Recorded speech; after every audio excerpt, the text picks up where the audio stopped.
Okay, I replayed Alan Wake 2. Let's talk about it, because I know some people are going to be like, you've gone through it again already. I know, I'm surprised. I didn't think I would replay it this soon, to be honest, but for whatever reason, I was in the mood, so I was like, screw it, we're doing Alan Wake 2. If you remember my last video on Alan Wake 2, I said that there's a good game buried under all the bad pacing and game design flaw, and I'm not sure if I like it or dislike it. I don't think the game was for me. I can say now that must have been a mood issue. I wasn't in the mood to play it. I am in the mood to play it now. I have genuinely enjoyed Alan Wake 2. It's not perfect. I still prefer the original. But as long as you're in the mood for a more slower paced survival horror game, you're gonna have a good time with it. That's because you need to get your expectations in check with Alan Wake 2. When you play the first Alan Wake, it's an action horror title. 80% of the time, you are in combat. The whole game is based around Alan fighting Taken. That is just all you're doing all the time. And some people will claim that that's repetitive. I will claim that's fun. That's the fun factor of Alan Wake 1. I don't need to be in the mood to play it. I can just pick it up and play it. It's a good time. I enjoy it from start to finish. But Alan Wake 2, the combat has been severely knocked down a notch.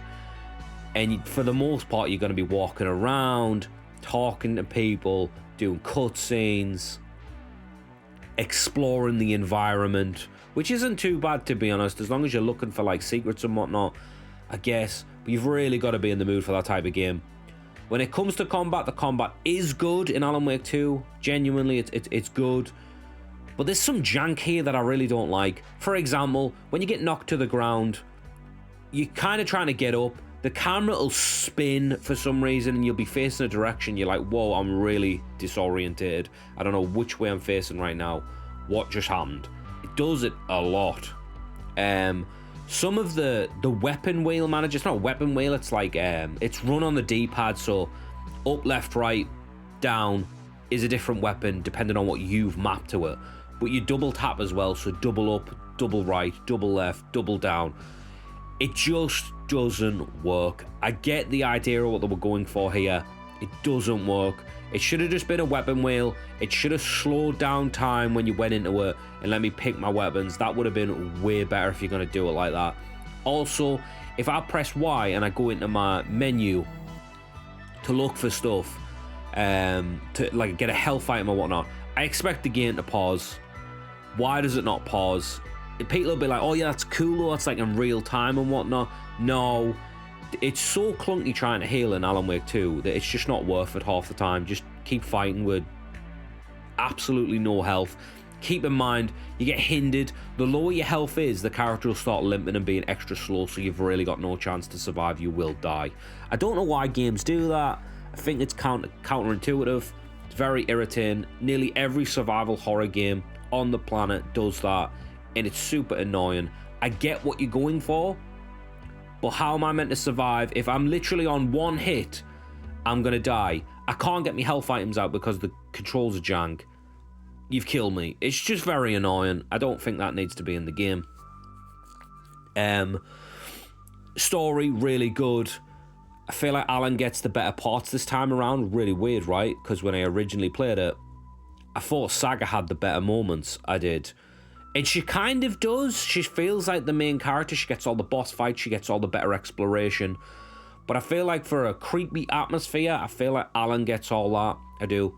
Saga also gets the better enemy type. She does. And although the game does have bullet damage, the bullet damage isn't that good, to be honest. It's just red splodges. It doesn't look anywhere near as good as Resident Evil 2. Like, not even close. There's no dismemberment. Not going to be popping skulls. It's just kind of like red splotches on them where you've shot them.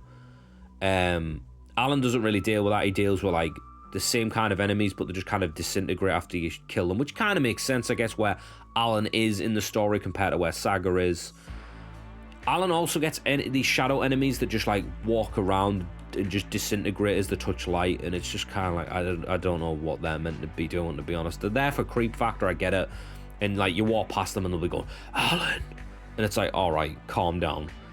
But yeah, when I originally went through it as well, I don't know if this has been toned down, keep in mind, I didn't touch any of the settings. I heard they were going to put a setting in the game that let you knock down the jump scare stuff.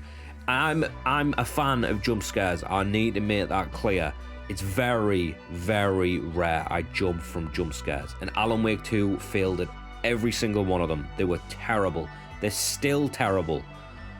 The flash on the screen with his face, and that's the idea of trying to get you jump scared, and it's really random as hell. It still doesn't work. So you need to get a good jump scare. I feel like you need this really big build up of tension, and you've got to really aim to do something that triggers it. And just randomly flashing his face on screen, that might work for some people. It didn't work for me. But I felt like when I originally played through it, that there was way more of them. Maybe they've toned them down themselves, but I just didn't think it was as annoying this time. I don't know why. Like I said, my mood playing through it the first time must have been so, like, I must really not wanted to play an Alan Wake 2. It's the only way I can describe it. It's like this time going through, I've really enjoyed it.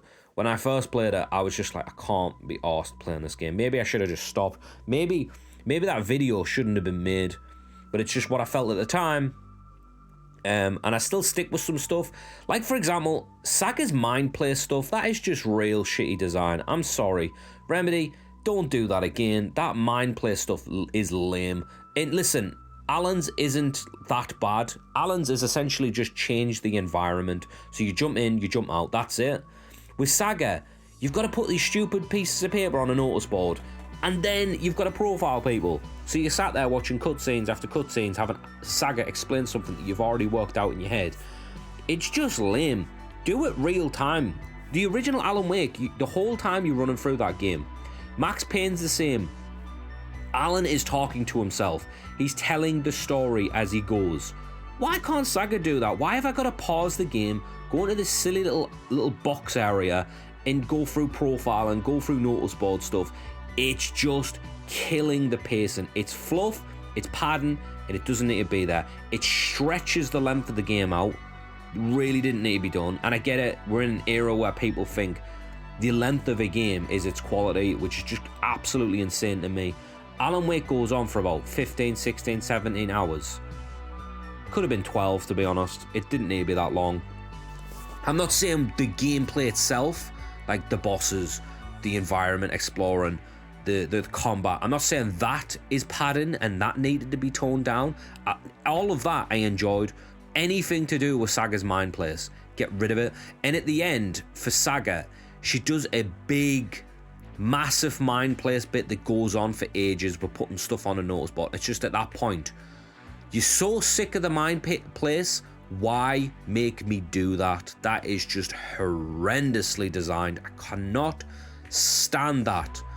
Why does Saga get all the bosses? I find that odd, like really odd. It's like Saga's the main character. Isn't the game called Alan Wake? Are we not supposed to be Alan Wake 90% of the time?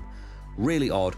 That being said, didn't mind being Saga, to be honest, but Saga has resting plank of wood face. I don't want to say bitch face because she's not a bitch, but like, there's no emotion there.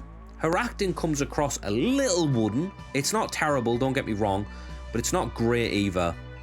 But her face, it doesn't animate. She's just kind of like blank staring everyone in the face and her mouth's moving. She looks like a damn PS2 game. Now, I'm not saying graphically it looks like a PS2 game. It looks current gen. The graphics are really great across the board. But for whatever reason, Saga's mouth only moves, her face stays, and it doesn't move, it doesn't animate, and she's the only character. I've heard people say that it's harder to animate female faces for some reason, and I don't understand why, to be honest, but there's another character in the game called Rose. Her face animates perfectly okay, so why can't Saga? I don't get it. I really don't understand. But yeah, I hate Saga's mind place the most of all. If I could just get it cut from the game, Alan Wake 2 would be much better for it. There's some jank here and there, but the story's good, the soundtrack's good, the gameplay loop could use some work. Graphics insane, animation quality is absolutely superb apart from Saga's face. There's bugs here and there. The lip sync is still terrible in the cutscenes for some reason, playing it on the Xbox. not playing it on PS5 or PC, so I can't speak for that version. Maybe it's not bad there, but on Xbox, it's still fucked up, and I don't understand why. The game came out in October, man. Remedy, let's go. Let's get the patches flowing. But yeah, Alan Wake 2, I can recommend it. Just go in knowing that it's not like Alan Wake 1. It's not like Resident Evil 2 Remake, even though there's a lot of comparisons made with those games. I get it, but it's not like that. It's its own thing. You're going to be investigating, you're going to be exploring about 50% of the time. The other 50% you're going to be in combat. That's the kind of game you're getting into here. It's way more slow paced, it's way more narrative focused, so you need to be prepared for cutscenes, walking, talking, not really doing anything. That's the game you're getting into, so make sure you're in the mood. If you're not in the mood, don't do what I did and play the game. Because you'll make a video like I did saying it was terrible, when in reality, Alan Wake 2 is not terrible. It's good. I still prefer the first one. It wouldn't have been my game of the year. It just wouldn't have been. It's still a good, maybe great game. I don't know if I want to go that far. The pacing really does annoy me, and I really can't stand Saga's Mind Place. But yeah, that's all I've got on Alan Wake 2. Have you played Alan Wake 2? Let me know down below how it makes you feel. Have you revisited it? Were you in the same boat as I was when I first played it? Was it shit to you? Have you replayed it? Has it changed? Is it still terrible? You're all welcome here in the comments. I don't want any echo chamber stuff, but yeah, if you're new here, subscribe. That's all I got. I'll catch you later.